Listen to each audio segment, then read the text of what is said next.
Desktop পিসির অথবা ল্যাপটপের পাসওয়ার্ড পরিবর্তন করার জন্য আমরা প্রথমেই ডেস্কটপের নিচে টাইপ হিয়ার টু সার্চ অর্থাৎ সার্চ বারে গিয়ে আমাদের লিখতে হবে সিটিং, SETTING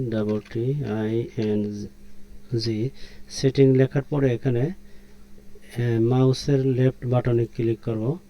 ক্লিক করার পরে এখানে একটা ইন্টারফেস শো করবে। এখান থেকে অ্যাকাউন্টে ক্লিক করব। অ্যাকাউন্টসে ক্লিক করার পরে এখানে সাইন ইন অপশন, মাউসের লেফট বাটন ধরে ক্লিক করব। ক্লিক করার পরে এখানে উইন্ডোজ ফেসের নিচে পাসওয়ার্ড লেখাটির উপরে মাউসের লেফট বাটনে ক্লিক করব। ক্লিক করার পর চেঞ্জে ক্লিক করব। ক্লিক করার পর আমাদের যে পূর্বের পাসওয়ার্ডটি ছিল সেই পাসওয়ার্ডটি এখানে লিখব। লেখার পরে নেক্সট বাটনে ক্লিক করব। নেক্সট বাটনে ক্লিক করার পর নিউ পাসওয়ার্ড, কনফার্ম পাসওয়ার্ড এবং পাসওয়ার্ড ইন সবগুলো ব্ল্যাঙ্ক রাখবো, কোথাও কিছু লিখবো না। এরপরে নেক্সট বাটনে ক্লিক করব। ক্লিক করার পর আমরা ফিনিশ বাটনে ক্লিক করব।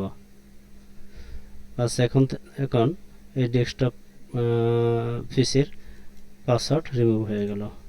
সকলকে ধন্যবাদ।